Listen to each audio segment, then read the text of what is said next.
Okay, Shalom. First and foremost, I want to give all honor, glory, and praise unto Yahweh Bashem Yahushai, Bahashem Rokakwadash. Double honors to our apostles and our elders of Great Millstone for teaching us His truth to rule well. I'm just going to be going into, a couple things about adversaries. It can come in different shapes and forms. It can be different nations as well. All right. So actually, first off, let me start off by going into that word adversary.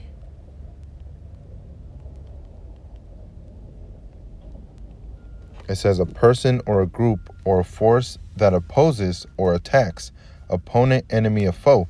All right, a person, group, etc. that is an opponent in a contest, contestant. All right, the devil, Satan.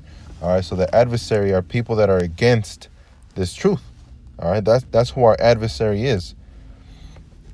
All right, our adversary are either you're in this truth or you're not in this truth. And if you're not in this truth, then we have to scope them out, scopeo. Mark those that cause a division. They're causing a division by not following this truth.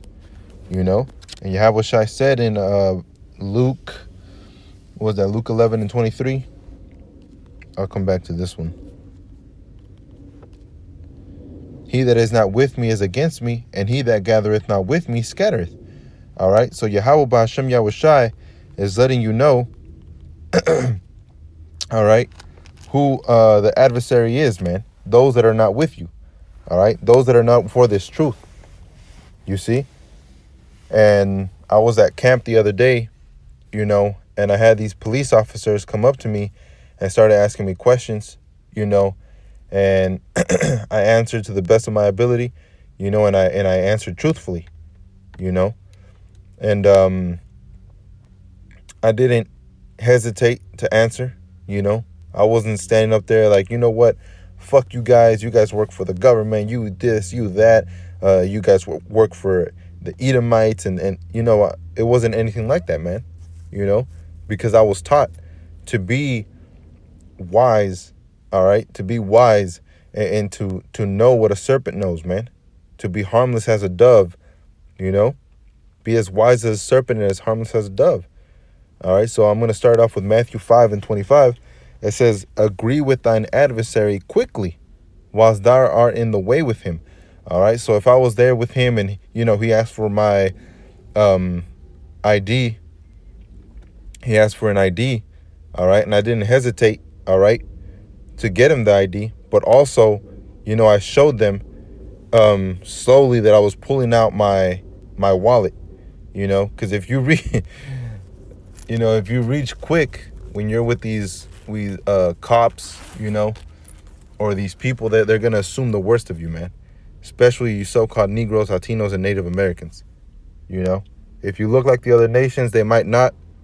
All right, but if you look like a so-called Negro, a so-called Latino, a so-called Native American, and you reach to your back pocket real quick, they're gonna think something else.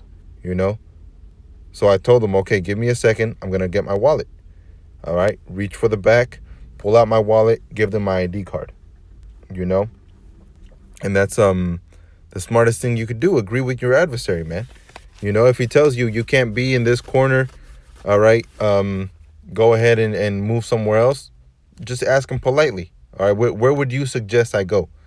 All right, and what rules am I breaking if I stay here? If he tells you, to go across the street, then do that. Just go across the street.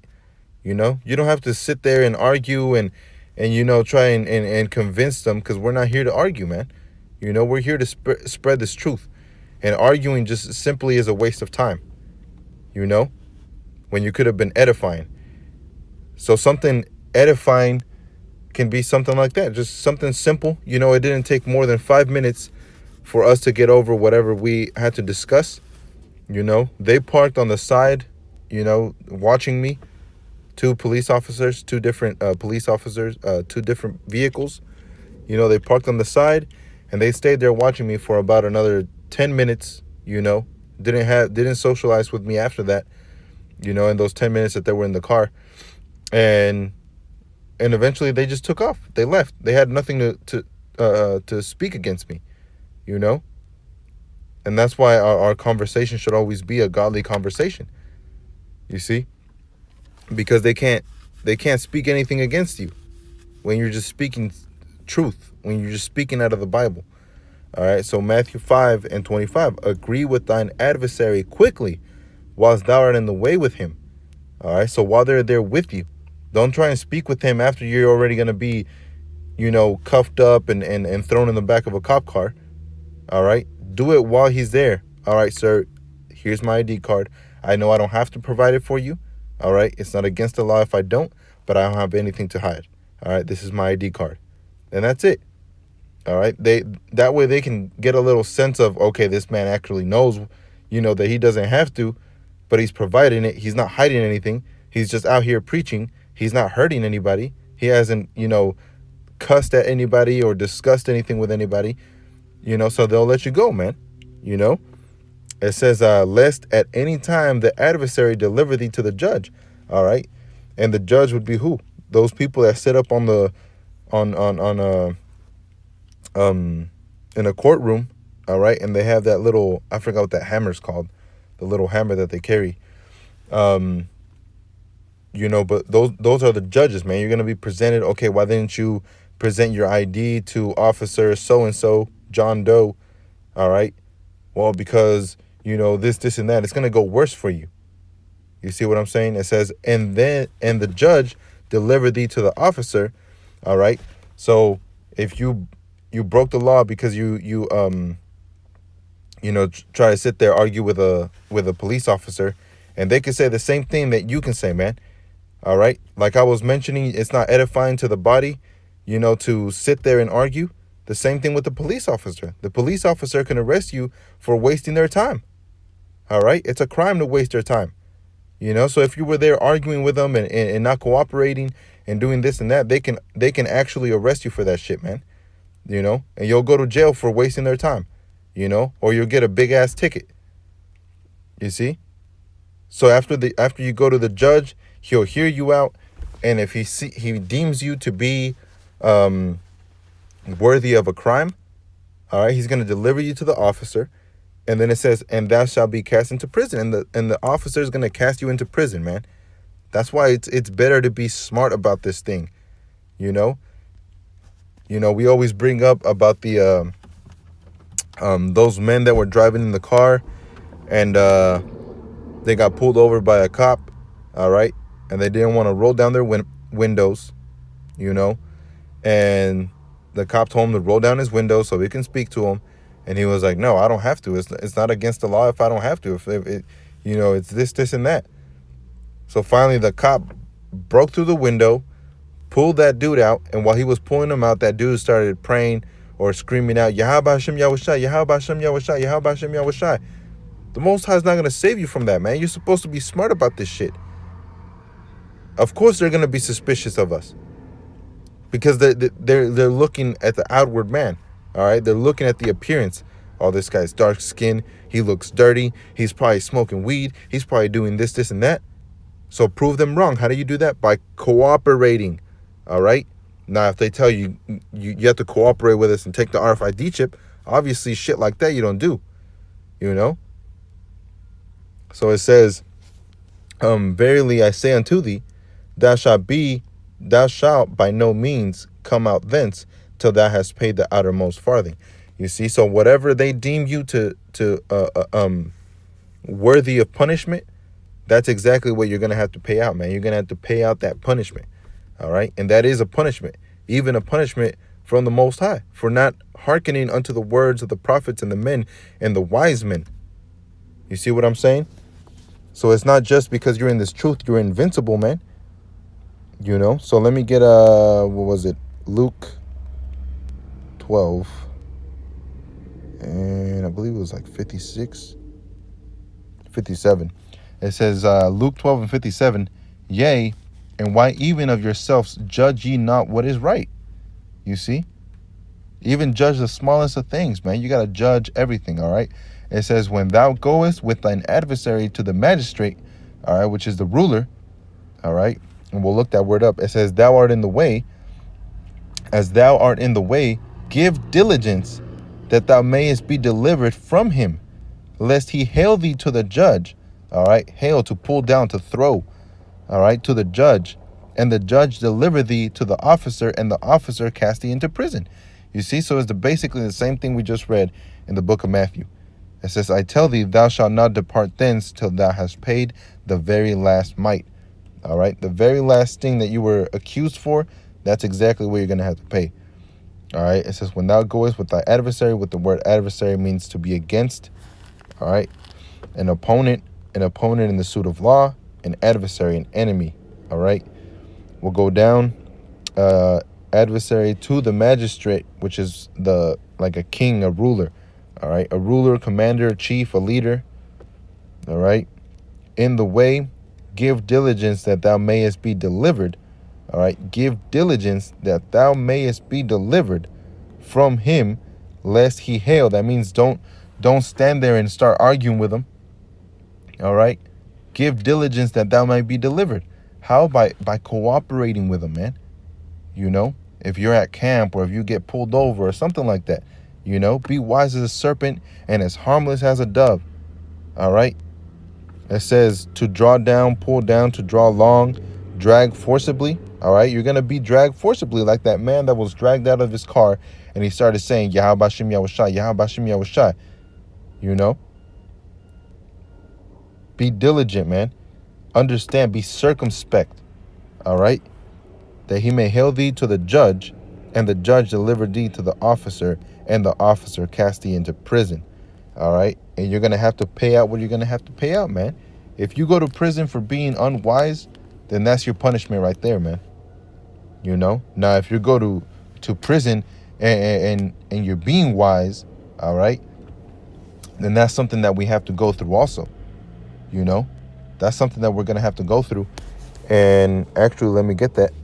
In Revelations chapter 2, and let me start off at verse 8. It says, and unto the angel of the church of Samaria write these things, that the first and the last, which was dead and is alive, which is Yahushai HaMashiach, I know thy works and tribulation and poverty, but thou art rich. And I know the blasphemy of them which say they are Jews and are not, but are the synagogue of Satan. And this is one thing that people get mistaken. All right, I saw that movie with Adam Sandler, you know, and there was a lot of little parts that, you know, I really enjoyed because it ties in with what the truth is and what people see instead of what people know. All right, what people see is them calling themselves Jews, which they're Jewish. All right, and not being the real people of the Most High according to prophecy and according to the scriptures, you know, but they call themselves Jews and believe that they are chosen people. All right, because in one part, Adam Sandler says, man, everything's going wrong for me. Are we not the chosen people? Aren't we supposed to be the chosen people? And people in the theater laughed. All right. And me, in my mind, I was thinking, because they're not the chosen people. All right. They say they're Jews, but they're not. All right. And people, that same day, people started talking about, I heard, you know, somebody talking about how these so-called Negroes are going out there and killing these fucking people in their synagogues and in their houses. And I'm just thinking, man, you got to be some extreme dumbass to be going out there and killing people thinking that's going to make a change in the world, man. All right. And for people to believe that they're as simple as them, you know. But this is really being set up by the government, all right, in order to demonize the Hebrew Israelites. You know, but it says, verse 10, fear none of those things which thou shalt suffer. All right. Don't fear anything that these, you know, Jewish people want to make us the Shemitic Hebrew Israelite people, us, the so-called Negroes, Latinos, and Native Americans. We're Shemitic. All right. They want to make us suffer. Esau, Edom, those Jewish people are Shemitic too, but they're Hebrew Edomites. All right. It says, I know thy works, Salaki, verse 10, fear none of those things which thou shalt suffer. Behold, the devil, all right, which are the Edomites, shall cast some of you into prison. They're the only ones that have that power. All right. That ye may be tried, and ye shall suffer, Salaki, and ye shall have tribulation 10 days. Be thou faithful unto death, and I will give thee a crown of life. All right, that's point blank period, man. Be faithful even when you are cast into prison for righteousness' sake. Because like Yahushua said, better is it to suffer for righteousness' sake. All right. Let me see if I can find it. Let's see.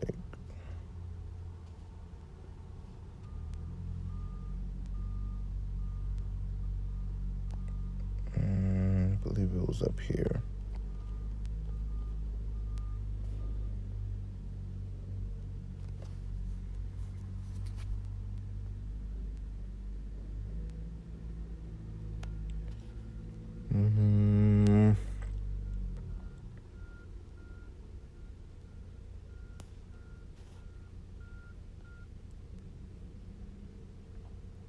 That's one of them. Luke 21:17. And ye shall be hated of all men for my name's sake. I'm trying to find the one where it tells you, it's better to suffer for righteousness' sake than for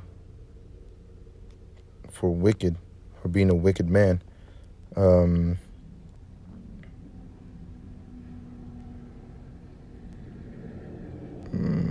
me see. He that fighteth his life shall lose, and he that loses his life shall fight his life. Okay.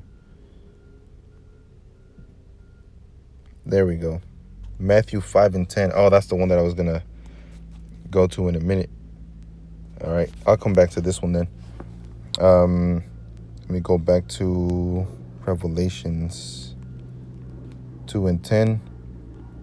It says, fear none of those things which thou shalt suffer. Behold, the devil Satan. All right. The devil shall cast some of you into prison. All right. So it's not talking about a spiritual being that opposed himself against the Most High. All right. Because how is he going to cast you into a physical prison? You see what I'm saying? So it's a physical person casting people into prison that follow after this truth, and like I'll get into, you're going to suffer either way. Either if you're in this truth or not, you're going to suffer either way, man. So it's better to suffer for righteousness' sake. You see what I'm saying? It says that ye may be tried, and ye shall have tribulation 10 days. Be thou faithful unto death, and I will give thee a crown of life. All right? So even when we're faced with death, man, we got to, face it honorably, and that being, whether you have to be put to death or not. You see? So I'm going to get the parable in Luke 18, and I'm going to start off at verse 1. It says, and he spake a parable unto them to this end, that men ought to always to pray. All right, that men ought always to pray and not to faint. All right, and that word faint, basically, the way that it's set up is to not fall short of glory. It says to be utterly spiritless, to be wearied out, exhausted. All right, to fail, to faint, be weary, be weak. You see? So don't fall short of the glory, man.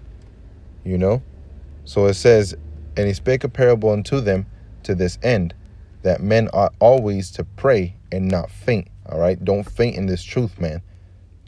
Pray. It says, verse 2. It says, saying, there was in a city a judge, which feared not the Most High, neither regarded a man. And there was a widow in the city, and she came unto him, saying, avenge me of mine adversary.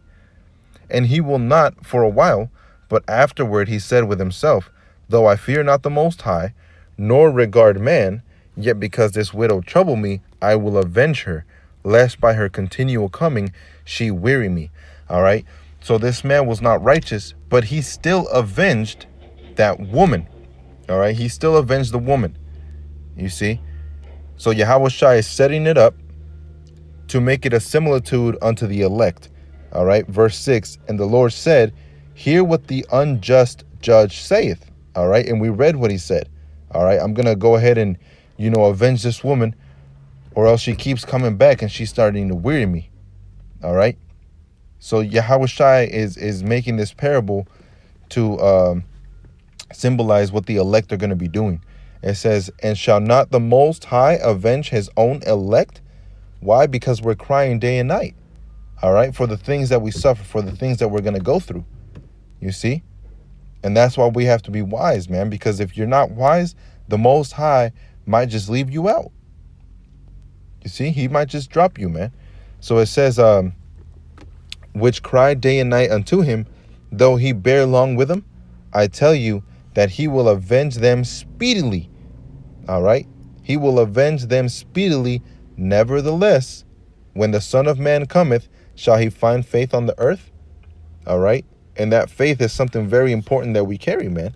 That faith is something very, very important that we carry. All right? That's one of the prized possessions that we carry. You know, Lord willing, I'm part of that number. But let me get Matthew 10.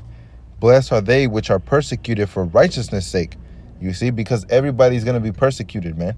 If you look like a Hebrew Israelite, all right? If you might say one thing that a Hebrew Israelite might say, all right? If you might look like a Hebrew Israelite, which is a full beard, all right? Unshaved, you see? If you look like a Hebrew Israelite, you're going to be hurt, man. So it's better to be hurt for righteousness' sake. It says, for theirs is the kingdom of heaven, all right? Theirs is the kingdom of heaven, the ones that are troubled in this truth. It says, blessed are ye when men shall revile you and persecute you, and shall say all manner of evil against you falsely for my sake. Rejoice and be exceeding glad, for great is your reward in heaven, for so persecuted they the prophets which were before you. All right, so before they persecuted, you know, the current prophets, they persecuted the prophets back then, man. You know, they try to kill them by stoning them too. You see, even the apostles and prophets, even Yahushua, they persecuted after Yahushua, man. You know, and not everybody loved Yahushua, but the elect will. All right, and then eventually the rest of Israel when they're in the kingdom. But verse 13, ye are the salt of the earth. All right, ye are the salt of the earth. But if the salt have lost its savor, wherewith shall it be salted?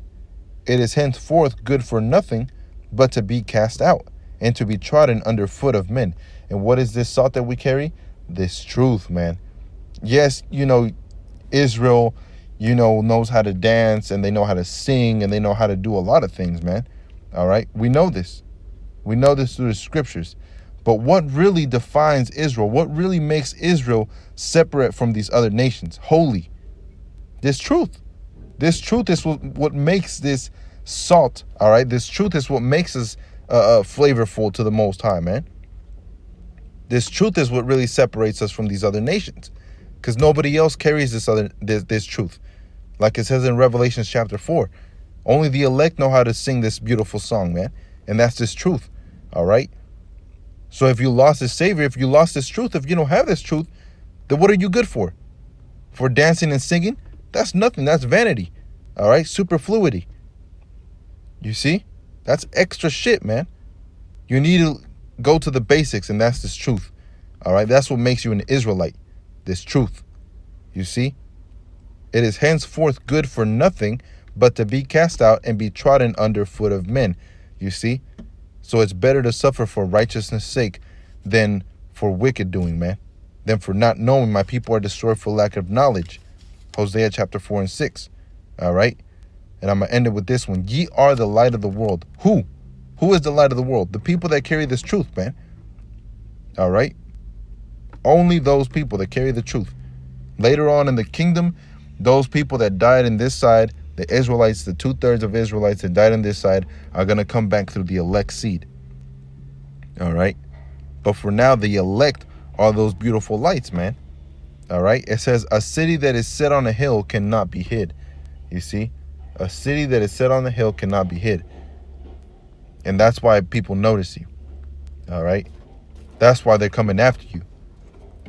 That's why they want you like they want you, man. They want you to put you out, to put your lights out. You see?